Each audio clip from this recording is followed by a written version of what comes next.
आपको लाइफ के क्या क्या आंसर्स मिले भगवद गीता समझने पर? तो मेरा जो बेसिक क्वेश्चन था कि मृत्यु क्यों होता है, उसका आंसर मिला।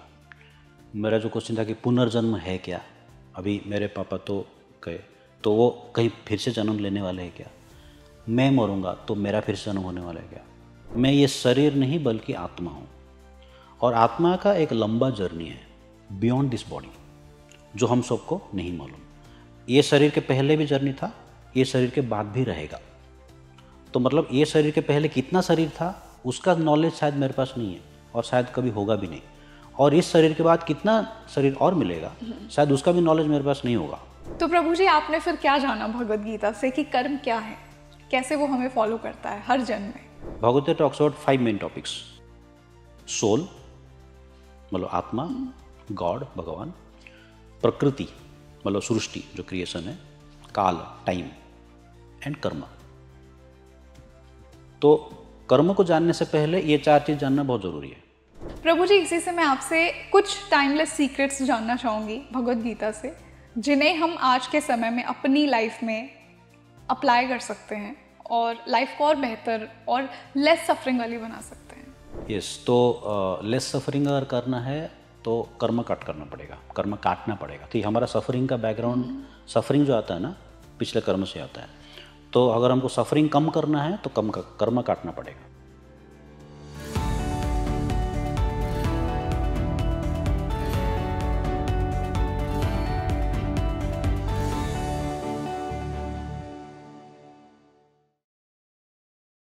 Hello everybody, a very warm welcome to your favorite spiritual podcast Speaking Tree, and this is your host rangoli Sharma.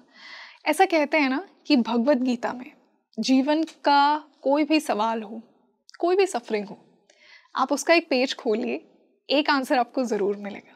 आज हमने लाइफ के कुछ ऐसे सवालों को ही भगवद गीता के पर्सपेक्टिव से ढूंढने की कोशिश की है।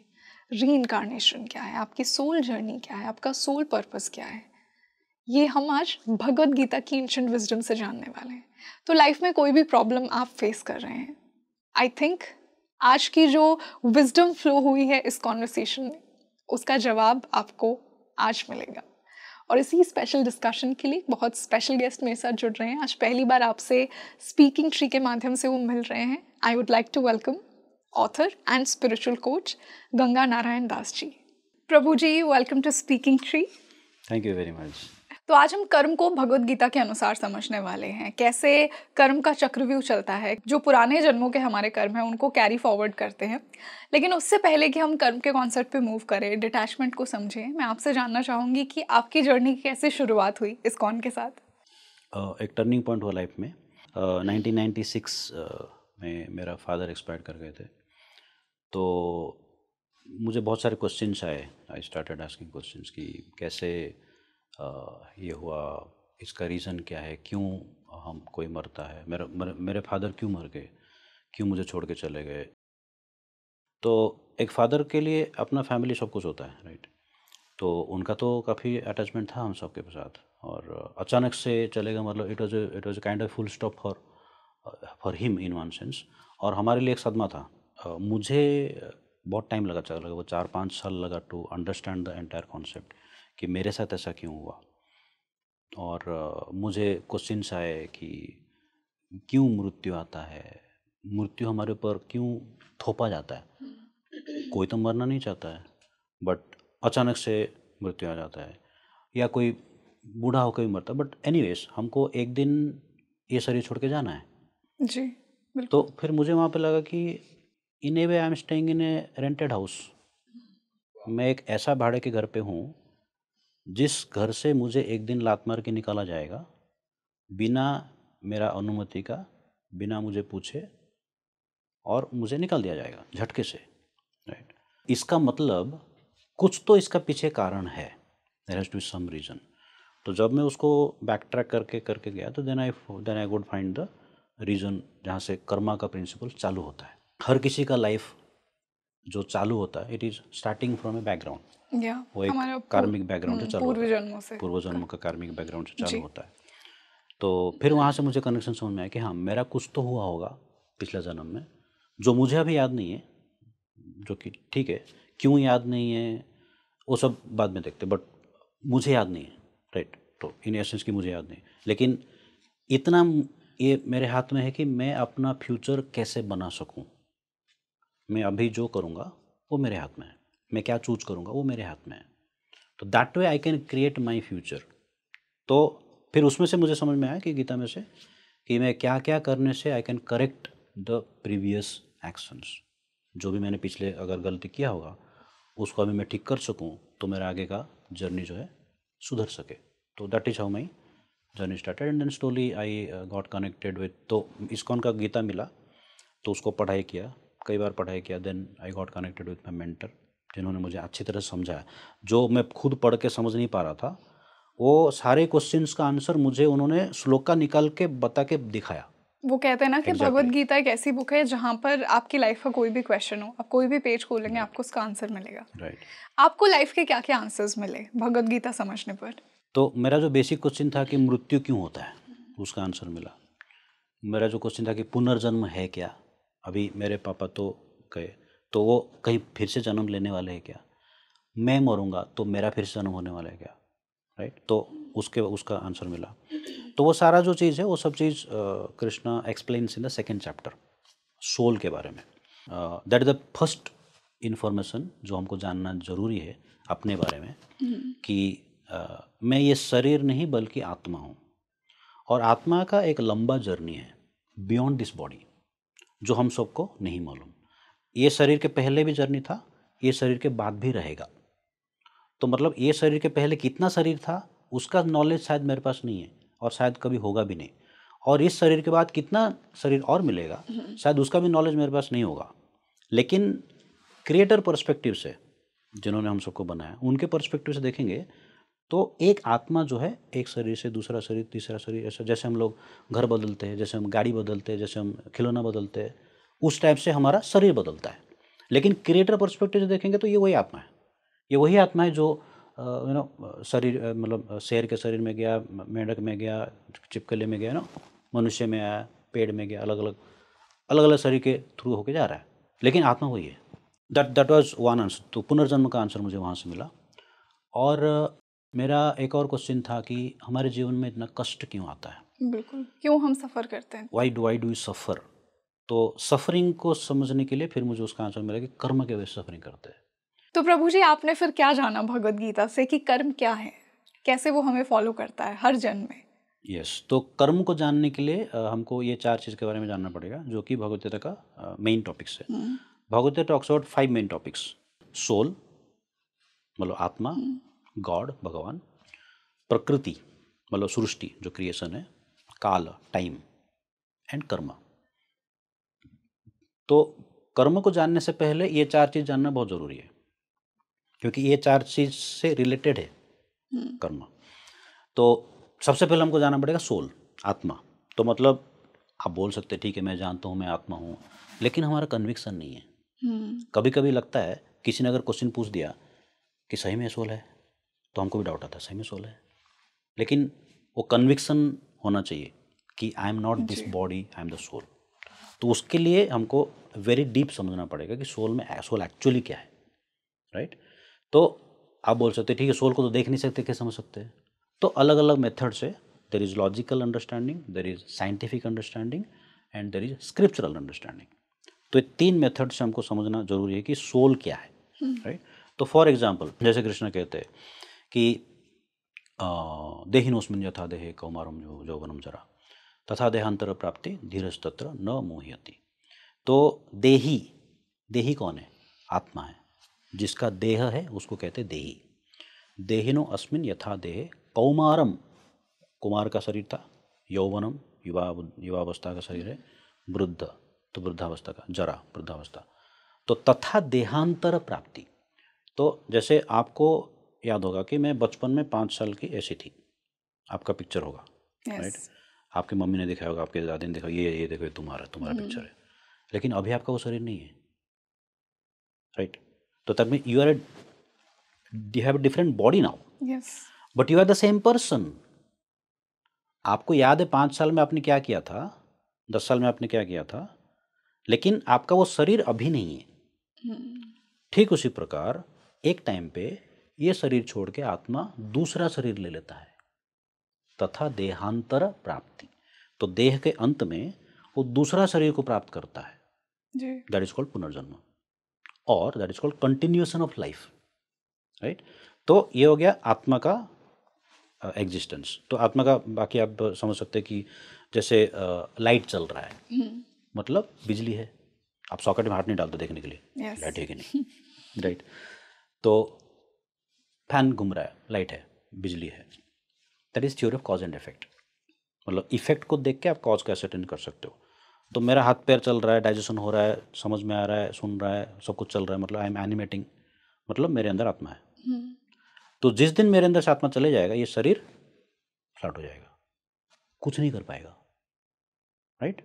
जब हम मृत शरीर को देखते हैं, वी ओनली से बॉडी को उठाओ, बॉडी को ले जाओ, बॉडी को रखो, उसका नाम नहीं बोलते, है ना, क्योंकि वो आदमी चला गया। That means the soul has gone, that is called transmigration of the soul, देहांतर प्राप्ति। पुराने कपड़े हो जाते, फटे कपड़े हो जाते, तो हम उसको डिस्कार्ड कर देते, नए कपड़े पहन लेते। ठीक उसी प्रकार जब आत्मा को लगता है कि ये शरीर में अब रहने लायक नहीं है, तो शरीर छोड़ के वो नया शरीर में चले जाता है, दैट इज कॉल्ड डेथ और गेटिंग इनटू डिफरेंट लाइफ। वो हो गया आत्मा। Then we should understand God. आत्मा को किसने बनाया? भगवान ने। भगवान ने बनाया। भगवान ने बनाया तो किसने बनाया? सही में नहीं, मतलब जैसे आपने पूछा वैसे मैं पूछ रहा हूँ कि हमको डाउट आते, भगवान ने बनाया। अच्छा, अगर मैं पूछूं इज देयर ए पॉसिबिलिटी, क्या यह संभव है कि एक mature combination of matter can give rise to life? समझ में आ रहा है?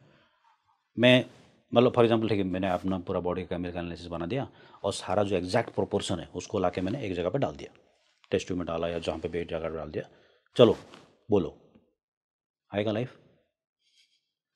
अगर हो सकता था तो अभी तक कई सारे लिविंग बींग्स या ह्यूमन बींग्स वहाँ से निकल आते थे लैब से, आज तक नहीं हुआ without the help of human intervention. Test tube baby भी without the help of human intervention possible नहीं है। इसका मतलब life can not be produced from matter, है ना, ये लॉजिकल अंडरस्टैंडेबल है। तो अगर लाइफ मैटर से प्रोड्यूस नहीं हो सकता है, मतलब life can only produce life, okay. तो आत्मा दूसरे आत्मा को प्रोड्यूस नहीं कर सकता है। तो जो सर्व आत्मा के आत्मा है, मतलब जो भगवान जिसको कहा जाता है परमात्मा, वो ही has created all the living entities या आत्माएं, right. That's what Krishna says in Gita, अहम सर्वस्य प्रभु मत्ता सर्वम प्रवर्तते। तो मत्ता सर्वम प्रवर्तते मतलब ये जो कुछ भी यहाँ पे है सब कुछ मेरा सृष्टि है, including matter and spirit, both he has created. तो दैट इज द, मतलब गीता के अनुसार वो डायरेक्टली कृष्ण इज सेइंग, और भी मल्टीपल जगह पे आता है। और he is also establishing the fact कि he is God, Krishna is saying. तो ब्रह्म संहिता में आता है, ईश्वर परम कृष्ण सच्चिद आनंद विग्रह अनादिर आदिर गोविंद सर्व कारण कारणम। तो ईश्वर मतलब सुप्रीम कंट्रोलर, परम इज सुप्रीम, कृष्ण नाम आ गया कृष्ण का, ईश्वर परम कृष्ण सच्चिद आनंद, ये सोल का क्वालिटी है जी। जैसे सोल का क्वालिटी होता है वैसे भगवान का भी क्वालिटी होता है, राइट। तो सिमिलर क्वालिटी, सत मतलब इटरनल, चित मतलब फुल ऑफ नॉलेज, आनंद मतलब ब्लिस। तो ये सच्चिदानंद जो क्वालिटी है ये भगवान का भी है, आत्मा का भी है। सच्चिदानंद विग्रह, अनादिर आदिर गोविंद मतलब सृष्टि के पहले वो थे और सृष्टि के बाद भी वो रहेंगे, मतलब he is existing before anything came into existence. तो कौन रह सकता है? He can only be God. तो उन्होंने सबको सृष्टि किया, और सृष्टि जब प्रलय हो भी जाता है, जैसे भौतिक जगत प्रलय हो जाता है, उसके बाद भी वो रहेंगे, that means he will continue to exist, right. तो ये हो गया establishing God as the supreme controller and supreme source of everything. हर किसी का नियंत्रण अधिकार भी है उनके पास, और हर किसी का श्रोता भी है, सृष्टि करने का अधिकार भी है, उन्होंने सब किसी का सृष्टि किया हुआ है। देन कम्स प्रकृति। प्रकृति क्या है? ये जो सृष्टि दिख रहा है हमको, तो ये सृष्टि में दो टाइप का चीज़ है, एक है आध्यात्मिक जगत और एक है भौतिक जगत। भौतिक जगत ये है जहाँ पे हम हैं, ओके। तो 3/4 of the creation, 75% of the creation जो है, 3/4 वो है आध्यात्मिक जगत, और 1/4 जो क्रिएशन है वो भौतिक जगत है। ये भी क्लियरली कृष्णा कहते हैं इसमें गीता में। तो वो अभी ये जो भौतिक जगत में है, ये हम लोग हैं भौतिक जगत में। भौतिक जगत क्यों कहा जाता है? क्योंकि हमारे पास भौतिक शरीर है और ये भौतिक जगत है, और हम आध्यात्मिक जगत में नहीं है। और जैसे हम लोग यहाँ पे आ जाते हैं, we identify with our body. Yes, I am a man, I am a woman, I am a dog, I am a this और दैट। तो वो आइडेंटिफिकेशन बॉडी ले हो जाता है, बट हम ये रियलाइज नहीं करते कि we are actually spiritual beings having physical experience. Right. तो वो उसको कहा जाएगा सेल्फ रियलाइजेशन जी। वो स्टेट कब आएगा? व्हेन यू अंडरस्टैंड एवरीथिंग, कि भाई कर्म के बाद सब कुछ हो रहा है, कर्म जीरो करना है, नलिफाई करना है, and then one will get into the stage of self realization. बहुत सुंदर प्रभु जी। भगवत गीता ये भी कहती है कि कर्म करो पर फल की चिंता मत करो, बट आई एम श्योर कि बहुत से व्यूअर्स एग्री करेंगे कि ये तो हमारा बेसिक ह्यूमन नेचर है कि हम अगर कोई कर्म कर रहे हैं तो हम फल की चिंता ज़रूर करेंगे। तो इसको मैं थोड़ा और डिटेल में समझना चाहूँगी कि कैसे हम बिना फल की चिंता किए कर्म कर लें। तो इसको समझने के लिए हमको थोड़ा सा एक प्रीलूड समझना पड़ेगा। जैसे हम लोग कुछ काम करते हैं जिसका कोई डायरेक्ट आउटकम नहीं होता, दैट इज कॉल्ड नित्य कर्म। ठीक है, सुबह उठ के ब्रश करना, नहाना धोना, वो सब चीज़ वो हम रोज़ करते हैं। ठीक है, उसका कोई फल होता है? मतलब डायरेक्टली नहीं होता है। अगर रोज़ नहीं नहाए धोएंगे तो बीमार पड़ जाएंगे, दैट इज सेपरेट थिंग।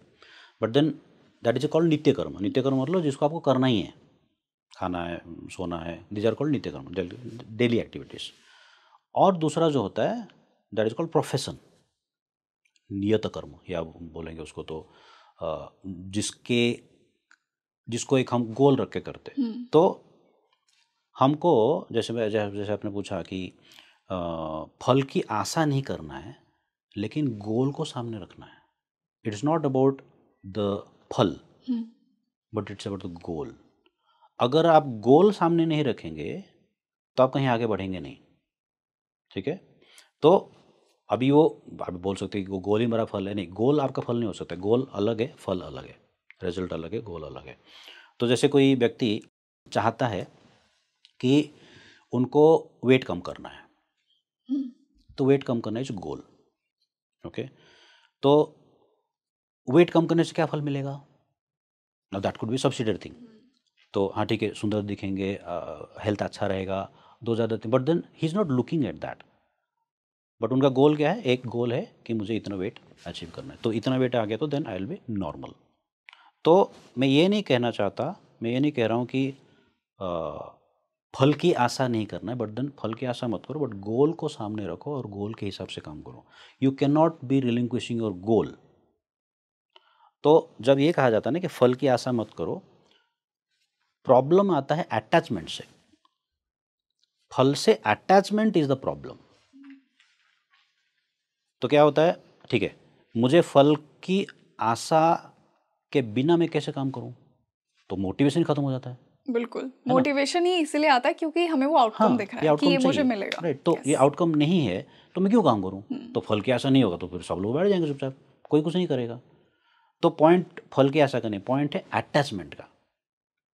तो हम क्या करते हैं, फल की आशा नहीं करते, फल से अटैच हो जाते हैं। तो फल से अटैच हो जाते हैं तो फल के बारे में ज़्यादा सोचते, काम कम करते, तो प्रॉब्लम उधर आ जाता है। तो जब काम कम करेंगे तो फल आएगा नहीं। फिर आप सोचते रहेंगे क्यों नहीं आया, क्यों नहीं आया, क्यों नहीं आया। नहीं आएगा। क्यों? You didn't focus on work. तो इसलिए कृष्णा कहते हैं काम पे ध्यान दो, फल आ जाएगा। फल से आसक्त मत रहो, अटैच मत रहो, काम पे ध्यान दो। आप काम करते रहो करते रहो करते रहो, फल तो आना ही है, फल तो आना ही है। लेकिन फल से आसक्त हो जाएंगे, अटैच हो जाएंगे, तो काम पे ध्यान कम हो जाएगा। काम पे ध्यान कम हो जाएगा तो फल नहीं मिलेगा। That is the crux of the thing. Prabhu ji, इसी से मैं आपसे कुछ टाइमलेस सीक्रेट्स जानना चाहूँगी भगवत गीता से, जिन्हें हम आज के समय में अपनी लाइफ में अप्लाई कर सकते हैं और लाइफ को और बेहतर और लेस सफरिंग वाली बना सकते हैं। यस, तो लेस सफरिंग अगर करना है तो कर्म कट करना पड़ेगा, कर्म काटना पड़ेगा। ठीक, हमारा सफरिंग का बैकग्राउंड, सफरिंग जो आता है ना, पिछले कर्म से आता है। तो अगर हमको सफरिंग कम करना है तो कर्म काटना पड़ेगा। कैसे कटेगा तो कर्म, हाँ, तो कुछ लोग कहते हैं कि कर्म नहीं कटेगा। लेकिन भगवद गीता में दिया गया कर्म कैसे कटेगा, ठीक है। तो उसका जैसे मैंने कहा कि क्रिएशन हो गया, प्रकृति तक मैंने बताया, उसके बाद आता है टाइम एंड कर्म। तो इसमें जो चार चीज़ें, सोल, आत्मा, भगवान, प्रकृति और काल, ये जो चार चीज़ें they are eternal, they never get destroyed, मतलब they are eternal like that. जो कर्म है, karma is temporary with respect to us, क्योंकि कर्म काटा जा सकता है। तो कर्म काटने के लिए कृष्ण कहते हैं 4th चैप्टर में, नमाम कर्माणि लिम्पन्ति न मे कर्म फल स्पृहा इति माम यो भी जानाति कर्म फल न स विद्यते, मतलब न स बध्यते। तो कृष्णा कह रहे कि मैं कर्म से अफेक्ट नहीं होता। कृष्णा का कोई कर्म नहीं होता है, कृष्णा कर्म से अफेक्ट नहीं होते। ये चीज जो जान लिया वो कर्म फल से बच जाएगा। तो ये एक कृष्णा हिंट देते हैं। अब इसको एक्चुअली में बैकग्राउंड जानने के लिए आपको थोड़ा और देखना पड़ेगा। 4.9 4th चैप्टर 9th वर्स, उसमें कहते हैं जन्म कर्म च मे दिव्यम एवं यो वेत्ति तत्वतः त्यक्त्वा देहम पुनर्जन्म नैति मामेति सोर्जुन। क्या कह रहे, जन्म कर्म च में दिव्यम, मेरा जन्म और कर्म जो है दिव्य है, ट्रांसेंडेंटल। तो इसको जो तत्वतः जान लेता है, तत्वतः मतलब इन ट्रूथ जो जान लेता है, उसको क्या होता है, तो उनका पुनर्जन्म नहीं होता है। पुनर्जन्म नैति डायरेक्ट स्टेटमेंट है। कृष्णा को कह रहे हैं कि जो ये सत्य को जान लेता है उनका पुनर्जन्म नैति, मतलब उनका पुनर्जन्म होगा ही नहीं। मतलब इस भौतिक जगत में, इस कष्टमय जगत में शरीरधारी पुनः कष्ट देने वाला शरीर मिलेगा नहीं। तो कहाँ जाएगा वो, माम एति, मेरे पास आएगा। कहाँ जाएगा, कृष्ण के पास जाएगा। सो अर्जुनो, तो बेसिक प्रिंसिपल क्या बता दिया कृष्ण ने। एक चीज़ ये समझना है कि कृष्ण को कर्म नहीं लगता है। जो ये समझ गया कृष्ण को कर्म नहीं लगता, वो कर्म बंधन से मुक्त पा जाएगा। कैसे मुक्त पाएगा, उनको ये जानना पड़ेगा कि कृष्ण का जन्म और कर्म जो है दिव्य है। अभी अगर ये आपको समझना है कृष्ण का जन्म और कर्म दिव्य है, तो आपको श्रीमद् भागवतम पढ़ना पड़ेगा, which is like 12 Cantos 18 volumes 1000 pages each, जो सुखदेव गोस्वामी ने परीक्षित महाराज को कहा था, उसको कहते हैं श्रीमद् भागवतम। उसमें कहा गया है कृष्ण का जन्म और कर्म के बारे में। तो अगर हम इन दो स्क्रिप्चर्स भगवद गीता और श्रीमद् भागवतम को पढ़ते हैं और ये जान लेते हैं कि कृष्ण का जन्म और कर्म कैसे दिव्य है, हमारा कर्म समाप्त हो जाएगा, हमको दूसरा जन्म लेने की जरूरत नहीं है। प्रभु जी, जब भगवद गीता बोली गई तो वो कहीं ना कहीं द्वापर युग का अंत था, और अब बहुत से लोग ऐसे कह रहे हैं कि हम कलयुग के अंत की तरफ बढ़ रहे हैं। क्या आपको लगता है कि फिर से बहुत जल्द सतयुग की शुरुआत होने वाली है? तो ये भी बताया गया है गीता में। एक्चुअली स्क्रिप्चर में आता है कलयुग का जो टोटल ड्यूरेशन है 4,32,000 ईयर्स, 4,32,000 साल का टोटल कलयुग का ड्यूरेशन है। और कलयुग को शुरू होके 5,000 साल ऑड हुए हैं, 5,000 ऑड ईयर हुए हैं, ठीक है। तो अभी 4,27,000 साल बाकी है कलयुग समाप्त होने के लिए। तो अगर कोई कहता है कि कलयुग समाप्त होने वाला है, तो इतना जल्दी नहीं होने वाला है। लोग कहते हैं 2032 में सतयुग की शुरुआत हो जाएगी। नहीं ऐसा होने वाला क्यों? है, नहीं हो। तो शास्त्र के में जो लिखा है वो हमको समझना पड़ेगा। ये शास्त्र का ही पॉइंट्स है, शास्त्र में लिखा हुआ है। तो 4,27,000 साल बाकी है, उसके बाद ही कलयुग समाप्त होगा, उसके बाद ही सतयुग चालू होगा, उसके पहले नहीं होगा। तो ये तो शास्त्र का बात है, तो जो शास्त्र में लिखा है हमको मानते हैं उसको। तो this is also another thing, हमको समझना है कि स्क्रिप्चर में जो दिया गया है, शास्त्र में जो दिया गया है, वो बदलते नहीं है। और हम अपना खुद का शास्त्र नहीं बना सकते। उसको शास्त्र नहीं कहेंगे, उसको कुछ और कहेंगे। शास्त्र मतलब जो कृष्ण ने दिया, जो भगवान ने दिया है, उसको कहते हैं शास्त्र। श्रीमद् भागवतम हो गया, भगवद गीता हो गया, और जो वेदव्यास जी ने जो लिखा है वो सब शास्त्र है। उसमें ऑलरेडी क्लियरली दिया गया है 4,32,000 साल कलयुग का ड्यूरेशन है, उसका डबल त्रेता युग है, उसका डबल, उसका 3 गुना द्वापर युग है, उसका 4 गुना सतयुग का है। तो ऐसा ऐसा करके ऑलरेडी क्लियरली दिया गया है। तो दैट्स हाउ इट इज। प्रभु जी, बहुत से लोग ऐसा कहते हैं कि जब कलयुग का अंत होगा तो सिर्फ वही सोल्स बचेंगी या उन्हीं सोल्स पर कृपा होगी जो कि माधव नाम का जप करेंगे।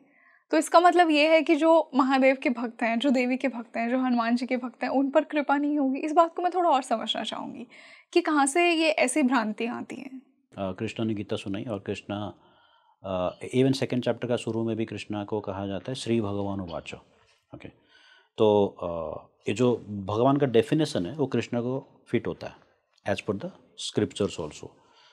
और बाकी जो भी लोग हैं ना, तो महादेव हो गए, हनुमान हो लोग गए, बाकी जो देव है, हाँ, बाकी जितने सारे देव है, तो वो सब जो है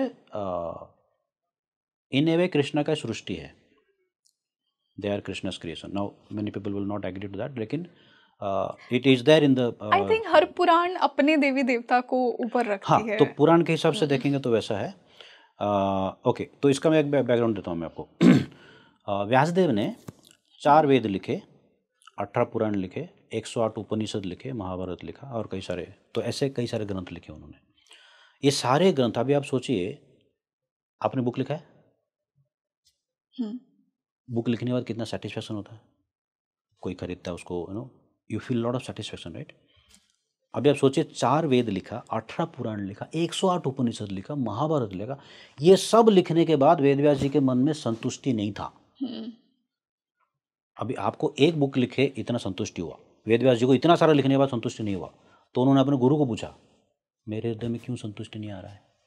तो उनके गुरु ने कहा आपने एक चीज़ छोड़ दिया, आपने सब कुछ बता दिया जो लोगों को कंफ्यूज कर सकता है।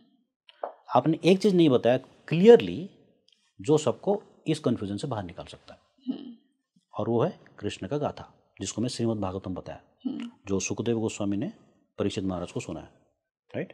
तो वो वाला जो श्रीमद् भागवतम व्यासदेव जी ने कंपाइल किया after his mature understanding of everything. जब उन्होंने भागवतम कंपाइल किया, then he got complete satisfaction. मतलब what he was suppose to do as a compiler, as a writer. वो श्रीमद् भागवतम को जब कोई भी पढ़ता है, कोई भी, एनीबडी, उनका इतना सेटिस्फैक्शन मिलता है, यू कैन इमेजिन। अलग, दैट इज साक्षात कृष्ण। श्रीमद् भागवतम जो है, इट इज साक्षात कृष्ण। आप जब भागवतम पढ़ेंगे, you are talking to Krishna right there.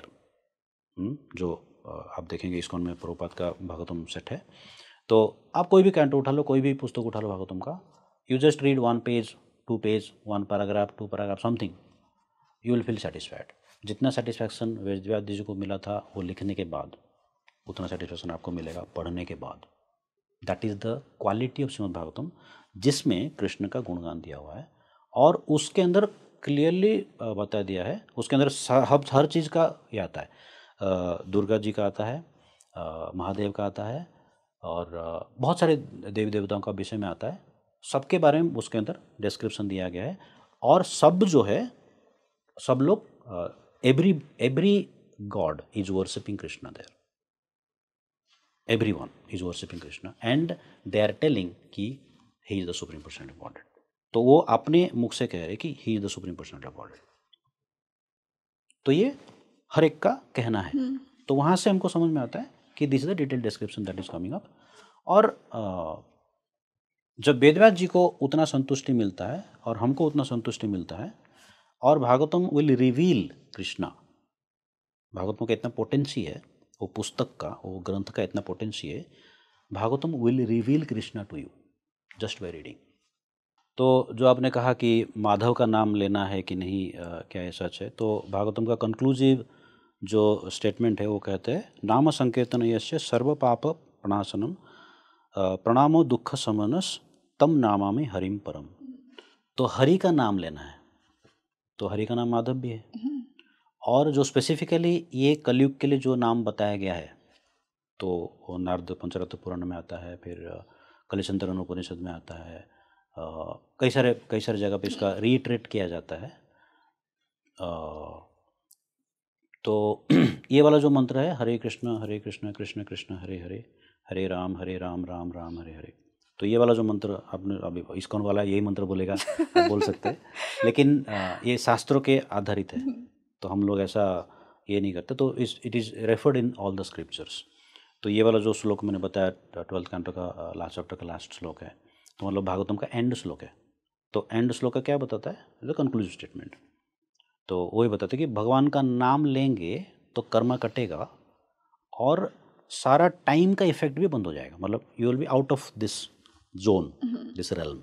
ये जो मेटल एटमोस्फियर है, मेटल एटमोस्फियर से भी निकल जाएगा। तो दैट्स द प्रिंसिपल। तो अभी बोलेंगे ठीक, कृष्ण का ही नाम लेना है तो मैं माधव का नाम ले सकता हूँ, फाइन, नो प्रॉब्लम। मैं खाली कृष्ण कृष्ण कृष्ण कृष्ण कहूँगा, नो प्रॉब्लम, फाइन। तो कृष्ण के जितने सारे नाम है, विष्णु सहस्त्र नाम है, कई सारे नाम है अलग अलग, तो उनका नाम ले सकते हैं।